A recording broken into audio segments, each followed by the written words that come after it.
Commander, after hearing so much about the Federation's sense of fairness and justice, I was surprised that you sided with the Illidians. In all honesty, I expected more, especially from someone like you. Even though the Illidians should retain control, the Hotari have an equal claim and should share in the profits, as partners. I'm afraid it's too late for that. I assume you were there the day the mines were seized from the Illidians. Not seized. Reclaimed. And restored to their rightful owners. Yes, I was there.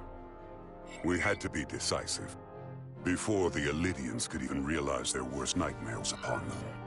Did you have help from someone else? Hotari stands alone against the Illidian forces. We don't need help from anyone. They respect one thing above all else, and that is force. The greater the force, the more certain the outcome. Any talk of making peace is just that, and worth little without the strength to secure it. Which makes me wonder about your ship, the Resolute. Undoubtedly the Federation's finest warship. Ready to contend with anything the Illidians might have in store. Or is that not true? Maybe I've misjudged it. No need to worry. Even in a worst-case scenario, the fleet is always within reach. But it would probably take them quite some time to get here. Maybe. Or we might have other ships in the sector. Of course.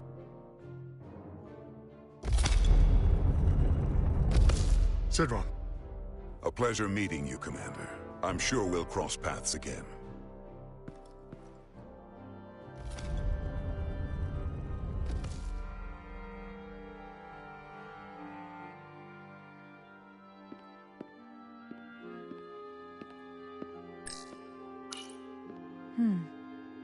Soothing.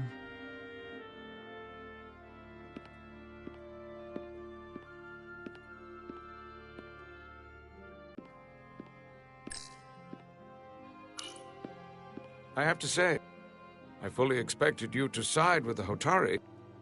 But obviously the Federation wants a steady supply of dilithium. Something only we can offer. Without Illidian involvement, there is no dilithium trade. Left to the Hotari, it would be nothing short of a disaster. Restoring the status quo and returning the mines to Illidian control offers a stability that can be mutually beneficial. Well said. In that case, everyone wins and there's no need for bloodshed. Major Salit Arminta, Special Attaché, Illidian Armed Forces. Pleasure to meet you, Commander. I have my issues with the Hotari, but I have to give them some credit. They know how to seize an opportunity. Inciting an uprising the same day as a massive once-in-a-lifetime ion storm. Our assumption was that this storm was just an anomaly. Yes, a very convenient anomaly. At least that was what we were told. Of course, I wasn't there. But who am I to say otherwise? You sound skeptical. Well, the official story is that it was the storm that enabled the revolt. How else do a bunch of unarmed, unorganized miners seize control of an entire moon, much less thousands of mines? But I've talked to people who were there. They tell a different story. They say they're lucky to have escaped with their lives, that it was more than just the storm, that somehow the miners were able to harness the energy from the storm. I know it sounds crazy. I'm not even sure I believe it myself. But that's what they said. You said the Hotari were primitive. Well, they are. Except for the part about weaponizing ion storms.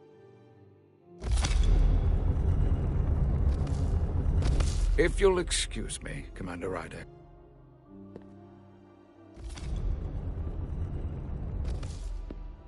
Commander, if I could have a quick word with you. Of course.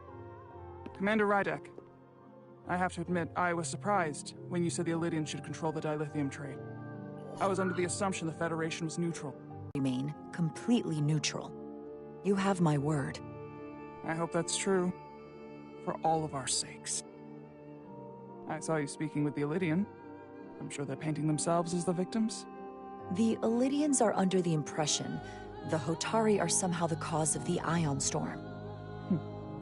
Which I'm sure they attribute to our lack of experience or sheer inferiority. But we are as much the victims of this horrific storm as they are. For the first time in our history, the Hotari have the upper hand. We see ourselves as strong instead of downtrodden. New voices have risen up. Old voices shouted down. Galvin and Sidron have become national heroes. Now, they have the Queen's ear. Better or worse, depending on your perspective. I take it they're against a negotiated peace with the Illidians. Heroes tend to want more of what made them heroic. If it were up to them, they'd wage all-out war and bring ruin upon us all. My fear has been that the Illidians will launch an attack and crush us. You've seen their starship, no doubt. They could have retaken the mines whenever they wanted to, but it never happened. And as strange as this may sound, I'd almost say they're afraid. I just don't know what they're afraid of. It's still the same bluster and bravado you would expect from them. But it has no teeth. Like they're afraid of what might happen. Was it for fear of the repercussions, once the Federation became part of the equation? Possibly. But I almost want to say this was from the very start. Before engaging the Federation was even on the table.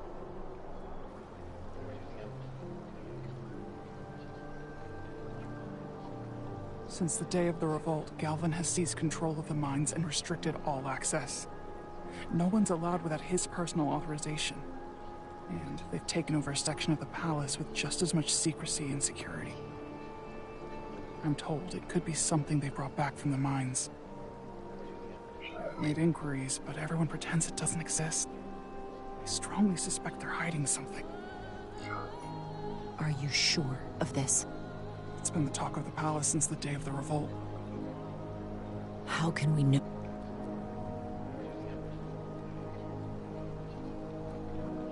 I'd better see what's happening. Do you think you can find out what they're hiding? I need to see proof of something before I can make my case to the Federation. I can try, but even if I found it, I might not know what to make of it. Take this. You can use it to capture whatever you find, and then send it to me.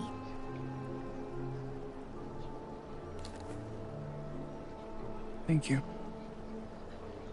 I will let you know what I find. And I look forward to our meeting again.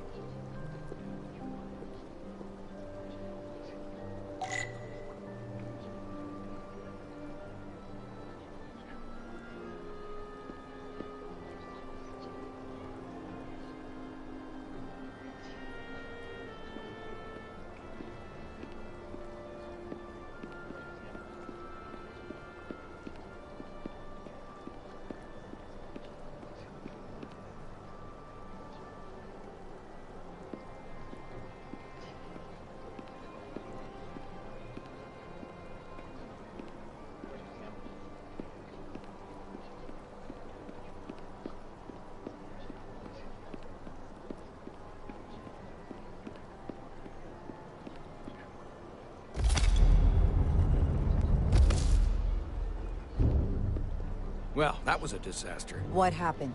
The Hotari refused to concede anything, so the Illidians stormed out. The Hotari did not invite us here as peacekeepers. I hope your efforts were more fruitful than ours.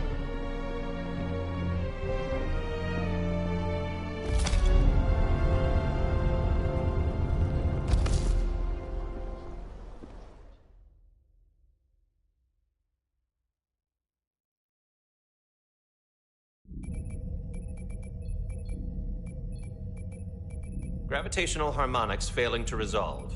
Warp bubble stability degrading. Increase output to maximum.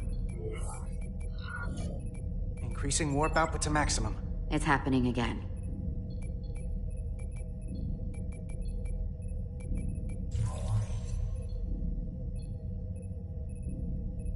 It is evident that presently, the Resolute cannot achieve warp propulsion. Since our diagnostics rule out any problems with our warp systems or anything about the ship, the problem appears to be the fabric of space itself. Space itself? You're saying something about this region of space prevents warp travel? Prevents it, or can't sustain it. Interference with warp travel? We must follow sound investigatory principles. Do not let an assumed conclusion drive your analysis. Sometimes we need a little inspired thinking, Mr. Chovak.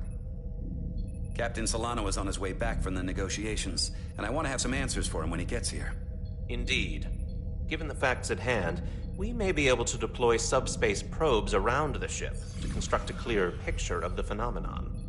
Around the ship. I'll prep a shuttle.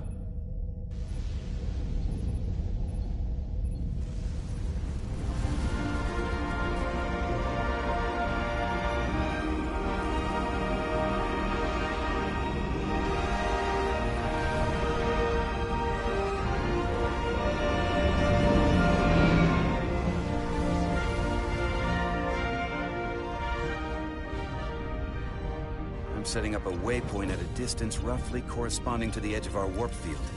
When we get there, I'll deploy the first probe.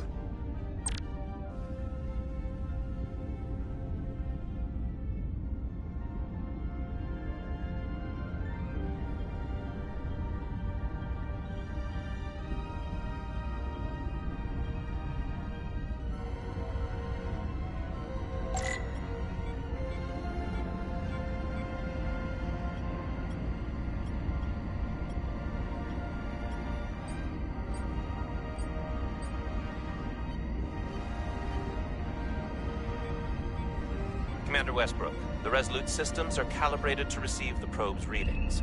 We are standing by to reproduce the warp field collapse after the first probe is deployed. Thank you, Mr. Chovak.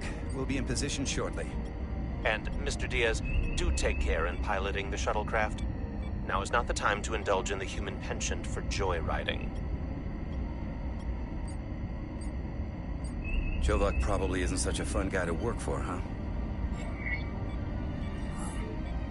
Nah, Lieutenant Commander Chovak's not so bad. You know, once you get used to him. And, I've learned a lot working under him. I have a feeling I'm going to have to work harder to be a political animal like you, with this new first officer coming aboard.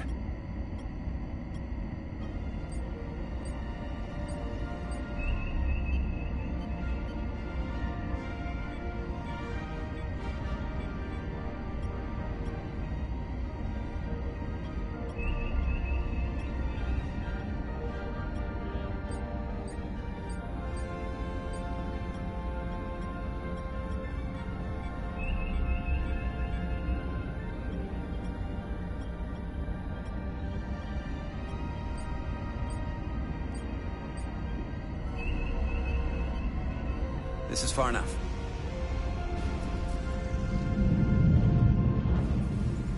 This is far enough. Transporting the...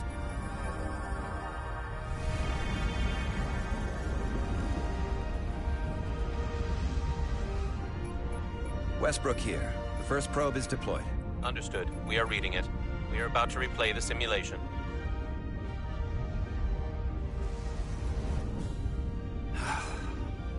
Problem? Don't get me wrong. Things are definitely trending up with Commander Rydek. She's put my ideas into action. And she listened to me when your life was on the line out on the hull.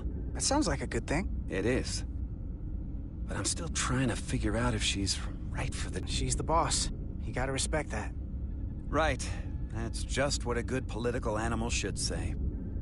I'll probably be working for you one day, too. Test is running. Warp field collapse in 3, 2, 1, mark.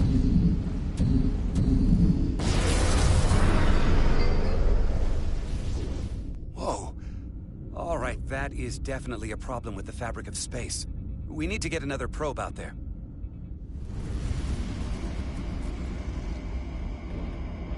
2 points of data, the Resolute and the probe, we've managed to get an interference pattern. I'm setting a waypoint to a particularly strong area of interference. We'll deploy the second probe there.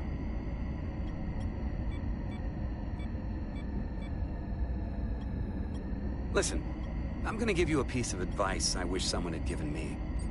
Make sure you're never just one thing. And don't get so focused on what's in front of your face that you lose sight of the big picture. Before Rydek showed up, the captain pulled me into his ready room and told me he didn't think I had the people skills to be first officer. What a load of crap. I mean, if he'd said that about Chovak, sure. Is that why you're being so friendly to me? Politics? That would be clever, but I think you give me more credit than the captain does. You're all right, Diaz. And you've got potential. You're a capable engineer. You're good in the field. Keep up the good work, and who knows? A solid jack of all departments like you could be Commander-in-Chief of Starfleet one day. Hell, Admiral Jellicoe started as a shuttle pilot. And there are places to go in the enlisted ranks, too. You know, I'd be the best leader Starfleet ever had. Lower decks always have to fix all the problems Command causes. Maybe I'd just save everybody some steps. Well, don't forget about us little people when you're running things. Of course not. You gotta remember where you came from.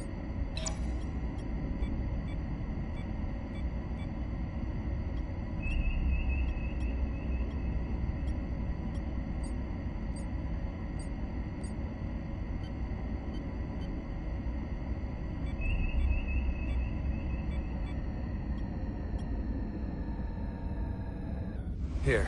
This is close enough. Stop the engines. Deploying the probe. Westbrook to Commander Chovak. We're ready for another sampling of data. Very good. Running the simulation again. Warp field collapse in 3, 2, 1. On. There it is again. I saw it. It seems to be directional. Well, what about the scans? Anything?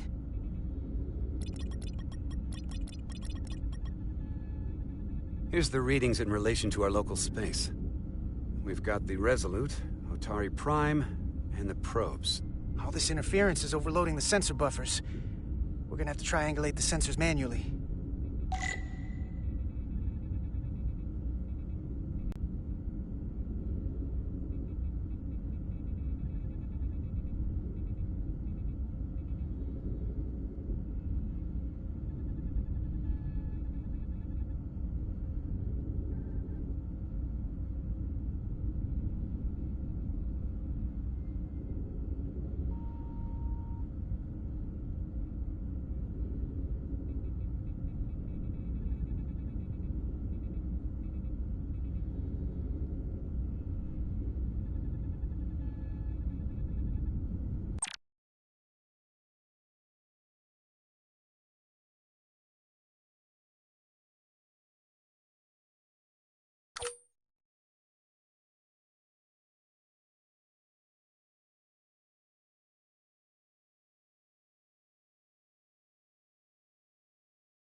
stuck.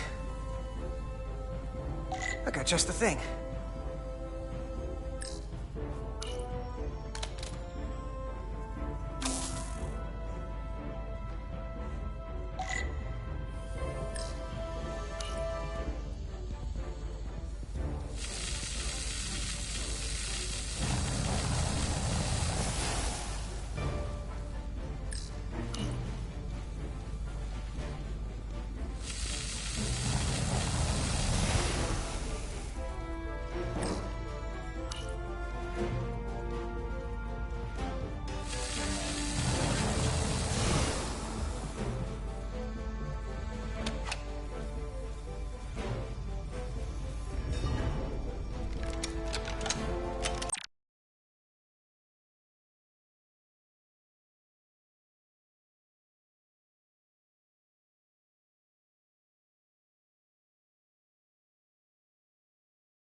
Is that.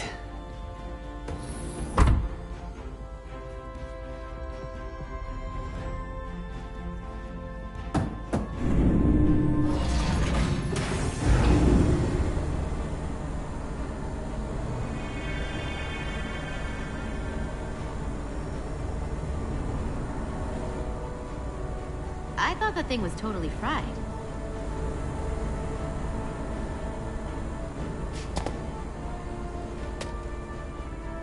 Nice work, Carter. Nothing to it, Neely. And not a moment too soon. The boss wants us down in engineering. Like, now.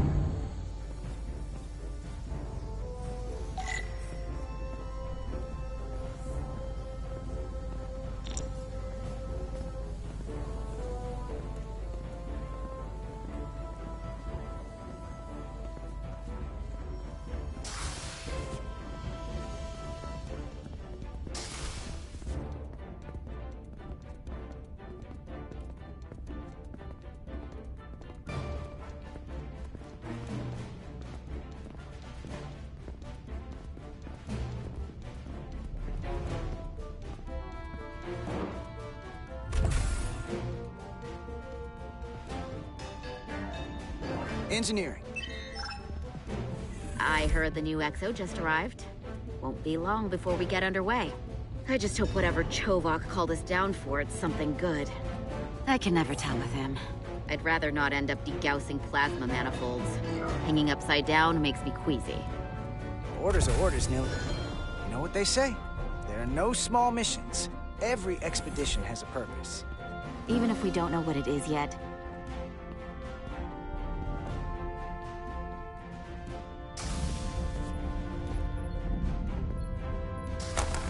Looks like we got here before. Lieutenant Commander Chovak. We were just looking for you, Commander. Petty Officers Edsalar, Diaz. I was beginning to think you would be late. We are all hands on deck right now, which means if you are not at your post at the appointed time, I do not have someone to replace you. A point I have been forced to make to Petty Officer Edsalar on repeated occasions. Apologies for the delay, Commander. I do not want your apologies. Simply see to it that it does not happen again. So, I don't suppose you wanted us down here to check in before we go off duty? Equip yourselves in EV suits to work on the exterior of the hull. I need you to tune the structural integrity field for optimal performance. The subspace distortions and ionic interference we are experiencing are preventing the proper calibration. But this ship must be ready to depart shortly, despite the storm. The precise nature of these disturbances are not fully understood. But many systems have been affected by the wide band of emissive activity. Whatever it throws at us, we'll be ready. We've got the best chief engineer in the fleet. I am a Vulcan, Mr. Diaz. Flattery is not necessary. All that I require is that you do your job. Right now, that entails critical preparations, because long-range sensors show that these disturbances will be more severe at our destination, the Hotari system. You have your orders. Do not delay. Yes, Roger Commander that. Chovak. All hands on deck. Oh, what's that? All hands on deck. That's what Chovak said. You know what that means? It means this ship isn't ready to go out, and the brass know it. So they're throwing every warm body at it. And they're going to leave on schedule. Consequences be damned. It all comes down to us, Nilly. We're the ones who will get it ready. I know what we can do. But this isn't just any old refit or any old relaunch. Oh! Excuse me. A lot of new faces coming on board. It's gotta be tough coming as a replacement. That's for sure.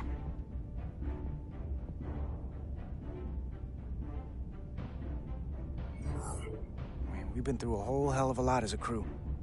They're gonna have to prove themselves before they're really one of us. Yeah, you're right. Anyone could look serious in a clean uniform. Show me what you can do when everything's falling apart. Hold on. Now there's an old face I didn't expect to see again. Hey, Miranda! You weren't gonna leave without me, were you? Miranda, you're here? We thought you were staying on the Adirondack. Transfer came in at the last minute, so I figured I'd slum it on this bucket of bolts. Looks like you got her back together pretty nicely. I wasn't sure what to expect. Don't talk badly about one of the best ships in all of Starfleet. We've rebuilt enough of her by now. She better be one of the best. We'll see about that. But I am glad to be here. He still owes me a bottle of Saurian brandy. Don't think I forgot. Oh yeah, it's coming back to me now. Maybe Carter can rustle up that bottle and we can give you a proper welcome. As soon as we wrap up this quick little spacewalk.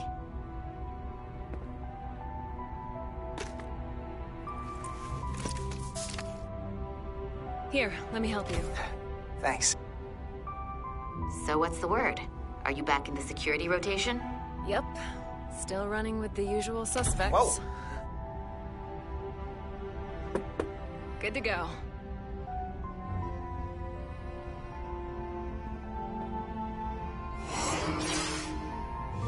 See you on the other side.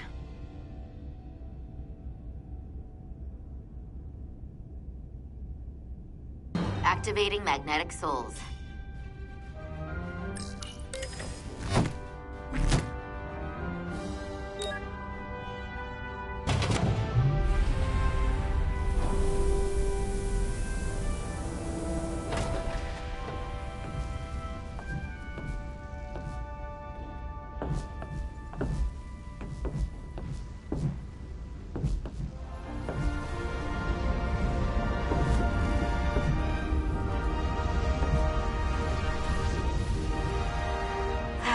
Never gets old.